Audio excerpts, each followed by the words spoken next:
दोस्तों नमस्कार। ये है मार्गदर्शन फॉर सिविल सर्विसेज। मैं अनुराग चौधरी। दोस्तों एनसीईआरटी श्रृंखला में आज की वीडियो में आप पढ़ेंगे 7वीं कक्षा के विज्ञान का अंतिम अध्याय अध्याय 18 अपशिष्ट जल की कहानी।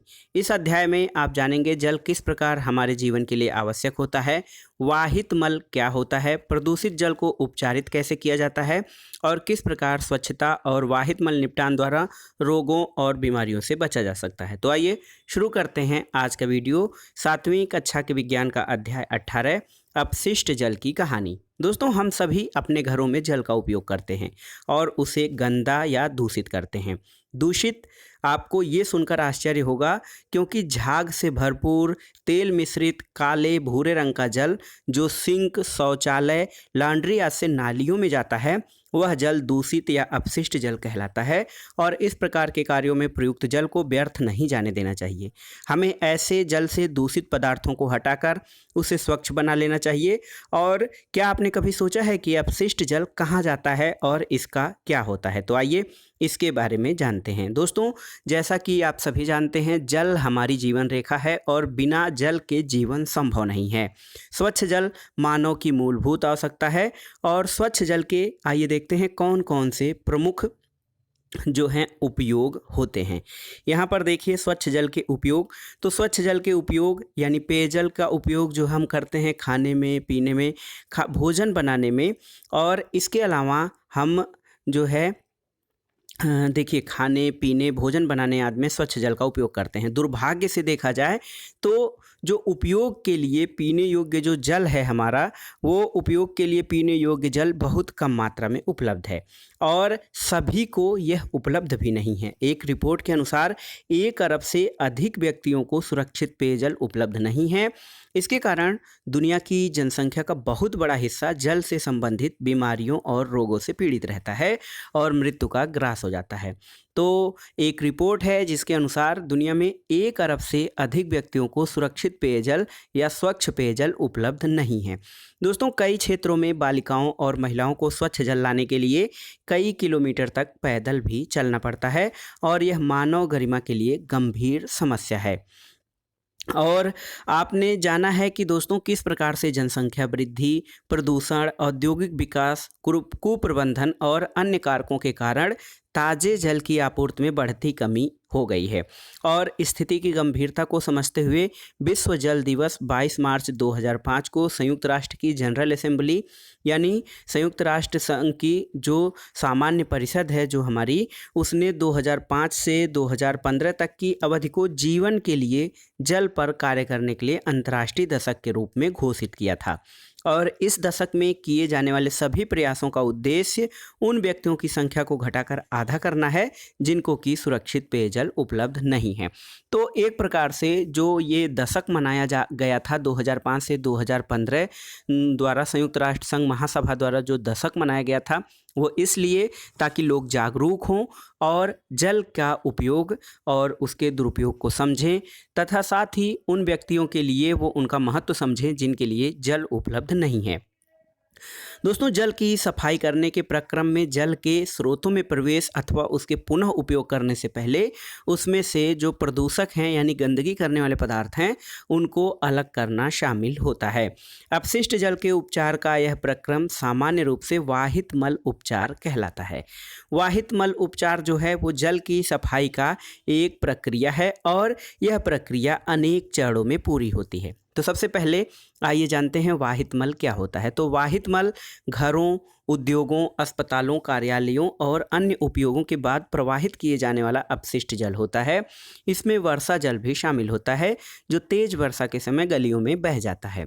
सड़कों और छतों से बहकर आने वाला वर्षा जल अपने साथ हानिकारक पदार्थों को ले आता है और वाहित मल द्रव रूपी अपशिष्ट होता है। इसमें अधिकांश जल होता है जिसमें घुले हुए निलंबित अपद्रव्य होते हैं और इन अपद्रव्यों को संदूषक कहा जाता है। तो वाहित मल कई प्रकारों से उत्पन्न होता है जिसमें जो है उद्योग, अस्पताल, कार्यालय अन्य के उपयोग के बाद जो खराब जल होता है, इसके अलावा वर्षा का जल भी होता है। यहाँ पर देखिए एक क्रियाकलाप करना है। वाहित जल का रंग, गंध और उसका जो है प्रथम दृष्टया आप उसको देखकर कैसा होता है उस पे आप अनुमान लगा सकते हैं। वाहित मल एक जटिल मिश्रण होता है जिसमें कुछ ठोस पदार्थ, कार्बनिक पदार्थ, अकार्बनिक पदार्थ, पोषक तत्व, मृत जीवी और रोगवाहक जीवाणु तथा अन्य प्रकार के सूक्ष्मजीव उपस्थित होते हैं। तो इसमें कई प्रकार के सूक्ष्मजीव होते हैं, जैसे इसमें जो कार्बनिक अशुद्धियाँ होती हैं वो मानव मल, जैविक अपशिष्ट पदार्थ, तेल, यूरिया, मूत्र, पीड़कनाशी, शाकनाशी, फल और सब्जी का कचरा होता है। अकार्बनिक अशुद्धियों में नाइट्रेट, फास्फेट, धातुएं, फास्फोरस और नाइट्रोजन युक्त पदार्थ होते हैं। जीवाणुओं में देखिए हैजा और टाइफाइड आदि रोग उत्पन्न करने वाले जीवाणु होते हैं और अन्य सूक्ष्मजीवों में पेचिश आदि रोग उत्पन्न करने वाले अन्य सूक्ष्मजीव होते हैं। तो ये सब जो है हमारे अपशिष्ट जल या वाहित जल के प्रमुख भाग होते हैं। तो जल शोधन या पानी का शोधन किस प्रकार से किया जाए ये देखते हैं। जल शोधन एक घटनापूर्ण यात्रा। दोस्तों, घरों और सार्वजनिक भवनों को स्वच्छ जल की आपूर्ति सामान्यतः पाइपलाइनों के द्वारा की जाती है और पाइपों के एक अन्य जाल द्वारा उपयोग किए जा चुके जल को ले जाया जाता है। देखिए, यदि हम भूमि के अंदर देख सकते तो हमें बड़े और छोटे पाइपों का एक जाल दिखाई देता जिसको कि सीवर कहते हैं, जो मिलकर मल विसर्जन की व्यवस्था करता है और यह एक परिवहन तंत्र की तरह होता है जो वाहित जल को उसके उद्गम स्थल से उसके निपटान स्थल यानी कि उपचार संयंत्र तक ले जाता है। मल व्यवस्था में मैनहोल सामान्यतः प्रति 50 मीटर से 60 मीटर की दूरी पर 2 या 2 से अधिक सीवरों के संधि स्थल पर अथवा उन स्थानों पर स्थित होते हैं जहां पर दिशा में परिवर्तन होता है। एक अन्य क्रियाकलाप देखना है आपको कि इसमें किस प्रकार से वाहित मल जो होता है वो घरों, उद्योगों, ऑफिसों से लेकर सीवेज ट्रीटमेंट प्लांट तक जाता है। अब आइए देखते हैं दोस्तों प्रदूषित जल का उपचार। दोस्तों, प्रदूषित जल का उपचार करने में कौन कौन सी प्रक्रिया शामिल होती है उसको आइए देखते हैं।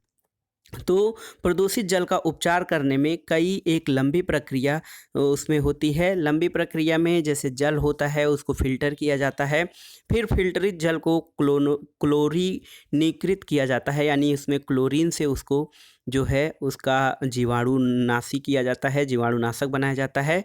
उसके बाद दोस्तों इस जल को फिर से जल स्रोत में छोड़ा जाता है। देखिए, यहाँ पर अपशिष्ट जल उपचार संयंत्र यानी सीवेज वाटर ट्रीटमेंट प्लांट जो है वो यहाँ पर दिखाया गया है। दोस्तों, अपशिष्ट जल के उपचार में भौतिक, रासायनिक और जैविक प्रक्रम शामिल होते हैं जो जल को संदूषित करने वाले या प्रदूषित करने वाले भौतिक, रासायनिक और जैविक द्रव्यों को अलग करने में सहायता करते हैं।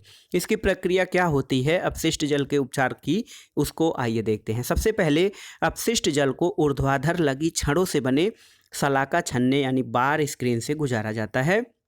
इससे अपशिष्ट जल में उपस्थित कपड़ों के टुकड़े, डंडियाँ, डिब्बे, प्लास्टिक के पैकेट, नैपकिन आदि बड़े साइज के जो प्रदूषक होते हैं वो अलग हो जाते हैं। यहाँ पर देखिए किस प्रकार से सलाका छन्नों द्वारा बड़े आकार के जो प्रदूषक हैं उनको अलग किया जाता है। इसके बाद दूसरी प्रक्रिया ये होती है कि वाहित अपशिष्ट जल को ग्रिट और बालू अलग करने की टंकी में ले जाया जाता है। इस टंकी में अपशिष्ट जल को कम प्रवाह से छोड़ा जाता है। इसमें उपस्थित बालू, ग्रिट और कंकड़ पत्थर उसकी पेंदी में बैठ जाते हैं। तो देखिए यहाँ पर वो टंकी दिखाई गई है जिसमें बड़े आकार के कणों को छाना जा रहा है। फिर जल को किसी ऐसी बड़ी टंकी में ले जाया जाता है जिसका पेदा मध्य भाग की ओर ढलान वाला होता है और जल को इस टंकी में कई घंटों तक रखा जाता है, जिससे मल जैसे ठोस उस तली के मध्य भाग में बैठ जाते हैं और इन अशुद्धियों को खुरचकर बाहर निकाल दिया जाता है। यह आपंक या स्लज होता है और अपशिष्ट जल में तैरने वाले तेल और ग्रीस जैसी अशुद्धियों को हटाने के लिए अपथित्र यानी स्कीमर का प्रयोग किया जाता है और इस प्रकार साफ किया जल निर्मलीकृत जल कहलाता है। तो यहाँ पर देखिए किस प्रकार से जल अपमित्र को प्रयोग किया जा रहा है जो निर्मल जल प्राप्त करने में सहायक होता है। आपंक यानी जो कीचड़ है उसको एक पृथक टंकी में स्थानांतरित कर दिया जाता है और यहाँ वह अवायवीय जीवाणुओं द्वारा अपघटित हो जाता है और इस प्रक्रिया में बायोगैस या जैव गैस उत्पन्न होती है जिसका उपयोग ईंधन के रूप में अथवा विद्युत उत्पादन में किया जा सकता है। तो जो जल का सीवेज या ट्रीटमेंट होता है, सीवेज वाटर का जो ट्रीटमेंट होता है, उसके द्वारा कुछ ऊर्जा उत्पादन भी किया जा सकता है। दोस्तों, निर्मलीकृत जल में पंप द्वारा वायु को गुजारा जाता है जिससे उसमें वायवीय जीवाणुओं की वृद्धि होती है और ये जीवाणु निर्मलीकृत जल में अब भी बचे हुए मानव अपशिष्ट पदार्थों, खाद्य अपशिष्ट, साबुन और अन्य वांछित पदार्थों का उपभोग कर लेते हैं। तो इस प्रकार से आप देख सकते हैं किस प्रकार से जो हमारा संदूषित जल है उसका ट्रीटमेंट या उपचारण किया जाता है। कई घंटों के बाद जल में निलंबित सूक्ष्मजीव टंकी की पेंदी में सक्रिय आपंक के रूप में बैठ जाते हैं। यानी जब कई घंटों तक जल उसी प्रकार रखा जाता है तो जो उसके सूक्ष्मजीव हैं वो टंकी की पेंदी में कीचड़ के रूप में बैठ जाते हैं। अब शीर्ष भाग से जल को निकाल लिया जाता है और लगभग जो सक्रियित आपंक लगभग 97% जल होता है और जल को बालू बिछाकर बनाए गए शुष्कन तलों अथवा मशीनों द्वारा हटा दिया जाता है। शुष्क आपंक का उपयोग खाद्य के रूप में, खाद यानी जो पौधों के लिए पोषक तत्व का कार्य करता है, खाद के रूप में किया जाता है। इससे कार्बनिक पदार्थ और पोषक तत्व पुनः मृदा में वापस चले जाते हैं और उपचारित जल में अल्प मात्रा में कार्बनिक पदार्थ और विलंबित तत्व होते हैं। इसे समुद्र, नदी अथवा भूमि में विसर्जित कर दिया जाता है और प्राकृतिक प्रक्रम इसे और अधिक स्वच्छ कर देते हैं और कभी कभी जल को वितरण तंत्र में निर्मुक्त करने से पहले उसे क्लोरीन अथवा ओजोन जैसे रसायनों से रोगाणु रहित कर देना आवश्यक होता है। तो आपने देखा कि किस प्रकार से वाहित दूषित जल को उपचारित किया जाता है और इसको जीवाणुहीन या जीवाणु रहित बनाने के लिए क्लोरीन अथवा ओजोन गैस का प्रयोग किया जाता है। दोस्तों, एक जानकारी आपके लिए है ब्लू बॉक्स में कि क्या आप जानते हैं कि वाहित मल संयंत्रों के चारों ओर यूकेलिप्टस के वृक्ष लगाने चाहिए और ये वृक्ष समस्त अतिरिक्त अपशिष्ट जल को अवशोषित कर लेते हैं और वायुमंडल में शुष्क जलवाष्प को निर्मुक्त करते हैं। दोस्तों, इसके अलावा जो है जल के जो है प्रदूषण को रोकने के लिए और उसको प्रदूषित होने से बचाने के लिए जागरूक नागरिक बनना आवश्यक है। अपशिष्ट पदार्थों की उत्पत्ति मानव के प्राकृतिक और सामाजिक क्रियाकलापों का परिणाम होता है, लेकिन हम अपशिष्ट पदार्थों की मात्रा और उनकी विविधता को सीमित अवश्य कर सकते हैं। हम प्रायः कूड़े कचरे से उठने वाली दुर्गंध से परेशानी का अनुभव करते हैं। खुली नालियों का दृश्य घृणित लगता है और वर्षा काल में ये स्थिति और भी भयावह हो जाती है जब नालियाँ उमड़ने लगती हैं और उनका कचरा सड़कों पर फैल जाता है। हमें कीचड़ से भरी सड़कों को अपने मार्ग ढूंढना पड़ता है और ये परिस्थितियाँ अत्यंत अस्वास्थ्यकर और रोगकारक हो सकती हैं। सड़कों पे बिखरा हुआ कूड़ा कचरा या अपशिष्ट पदार्थ जो होता है ये अनेक प्रकार के रोगवाहक मच्छर और मक्खियों और कीटों को पनपने में सहायक होता है। एक जागरूक नागरिक होने के नाते आपका ये कर्तव्य होता है कि आप कार्यपालिका और ग्राम पंचायतों को इन विषम परिस्थितियों के बारे में आगाह करें और उनसे यथोचित कदम उठाने के लिए आग्रह करें। यदि किसी घर से निकलने वाला वाहित जल पास पड़ोस में गंदगी फैला रहा हो तो आप उनसे अन्य नागरिकों के स्वास्थ्य के प्रति संवेदनशील होने का निवेदन भी करें। दोस्तों, अपशिष्ट पदार्थ या अपशिष्ट जल के कम से कम मतलब निष्कर्षण और अच्छी गृह व्यवस्था बनाए रखने की प्रक्रिया यहाँ पर दी गई है। अपशिष्ट पदार्थ और प्रदूषकों को उनके स्रोत पर ही कम करने अथवा हटा देने की विधि के प्रति सचेत रहना बहुत ज़रूरी है। जैसे खाना पकाने के लिए तेल और वसा को नाली में नहीं बहाना चाहिए। खाना पकाने वाला जो तेल है और अन्य वसा हैं उनको नाली में नहीं बहाना चाहिए। ये पाइपों में कठोर पदार्थों की परत जमाकर उन्हें अवरुद्ध कर सकते हैं। खुली नाली में तेल मृदा के रंध्रों को बंद कर देते हैं जिससे उसके जल को फिल्टर करने की क्षमता कम हो जाती है। इसके अलावा पेंट, विलायक, कीटनाशक, मोटर तेल, औषधि आदि रसायन उस सूक्ष्म जीवों को मार सकते हैं जो जल के शुद्धिकरण में सहायक होते हैं, इसलिए इन्हें नाली में नहीं बहाना चाहिए। इसके अलावा जो चाय बनाने की प्रयुक्त की गई पत्ती है, बचे हुए ठोस खाद्य पदार्थ हैं, खिलौने हैं, रुई है, सैनिटरी टॉवेल आदि को कूड़ेदान में ही फेंका जाना चाहिए, जल में नहीं, क्योंकि ये जल की नालियों को रोक देते हैं और ऐसे अपशिष्ट ऑक्सीजन का मुक्त प्रवाह नहीं होने देते हैं जिससे जिससे कि निम्नीकरण का प्रक्रम बाधित होता है। अब आइए जानते हैं स्वच्छता और रोग। दोस्तों, स्वच्छता की कमी और संदूषित पेयजल अनेक रोगों का कारण बनते हैं। यदि स्वच्छता नहीं है और स्वच्छ पेयजल उपलब्ध नहीं है तो इससे अनेक रोग और बीमारियां उत्पन्न हो सकती हैं। हमारी जनसंख्या का एक बहुत बड़ा भाग आज भी मल व्यवन व्यवस्था की सुविधाओं से वंचित है और ऐसे व्यक्ति मल विसर्जन के लिए कहाँ जाते हैं? क्योंकि हमारी जनसंख्या का बहुत बड़ा भाग खुले स्थानों, नदी के किनारों, रेल की पटरियों, सड़कों, खेतों और सीधे जल स्रोतों में ही मल त्याग करते हैं। और ये जो स्थिति है, ये अनुपचारित मानव जल जो है, ये बहुत ही मानव स्वास्थ्य के लिए खतरनाक होता है। इससे जल और मृदा का प्रदूषण होता है। सतह पर उपलब्ध जल और भौम जल यानी भूमिगत जल दोनों मानव मल से प्रदूषित हो जाते हैं। भौम जल कुओं, ट्यूबवेल, नलकूप, झरनों और अनेक नदियों के लिए जल का स्रोत होता है। जैसा कि आप जानते हैं कि अनुपचारित मानव मल जल जनित रोगों का सबसे सुगम पथ बन जाता है और इससे हैजा, टाइफाइड, पोलियो, मेनिंजाइटिस, हेपेटाइटिस और पेचिस जैसे अनेक रोग हो सकते हैं। तो आप याद रखिए दोस्तों, मानव मल को अनुपचारित रूप से जल स्रोतों में जाने से हैजा, टाइफाइड, पोलियो, मेनिंजाइटिस, हेपेटाइटिस और पेचिस जैसे कई खतरनाक रोग हो सकते हैं। आइए जानते हैं कि वाहित मल को निपटान करने की वैकल्पिक व्यवस्था क्या की जा सकती है। तो स्वच्छता की स्थिति सुधारने के लिए कम लागत के यथास्थान वाहित मल निपटान तंत्रों को बढ़ावा दिया जा रहा है। इसके उदाहरण सेप्टिक टैंक, रासायनिक शौचालय, कंपोस्टिंग पिट आदि का उपयोग है। सेप्टिक टैंक उन स्थानों के लिए उपयुक्त होते हैं जहां मल वहन की व्यवस्था नहीं है, जैसे अस्पताल, अलग थलग बने भवन अथवा 4 से 5 घरों के समूह। यहाँ पर सेप्टिक टैंक की व्यवस्था अच्छे ढंग से कार्य कर सकती है। इसके अलावा कुछ संगठन मानव अपशिष्ट के स्वच्छतापूर्वक निपटान की तकनीकी सुविधाएं प्रदान करते हैं और इन शौचालयों में अपमार्जन की आवश्यकता नहीं होती है। शौचालय से मलबंद नालियों से होता हुआ बायोगैस संयंत्र में चला जाता है और उत्पन्न होने वाली बायोगैस का उपयोग ऊर्जा के स्रोत के रूप में किया जाता है। इसके अलावा सार्वजनिक स्थलों पर भी स्वच्छता रखना बहुत ज़रूरी होता है, क्योंकि हमारे देश में समय समय पर मेलों का आयोजन होता है। बड़ी संख्या में लोग इसमें भाग लेते हैं।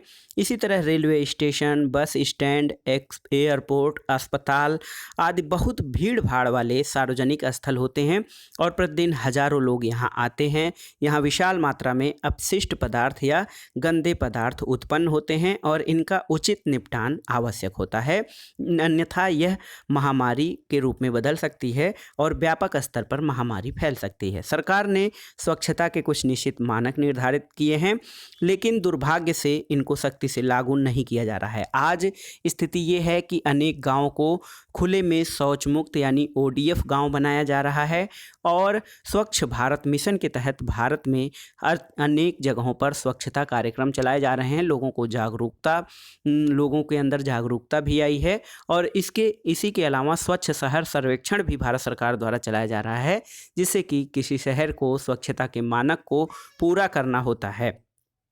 हम सभी सार्वजनिक स्थलों पर स्वच्छता बनाए रखने में योगदान कर सकते हैं और हमें यहाँ वहाँ कूड़ा करकट नहीं फेंकना चाहिए।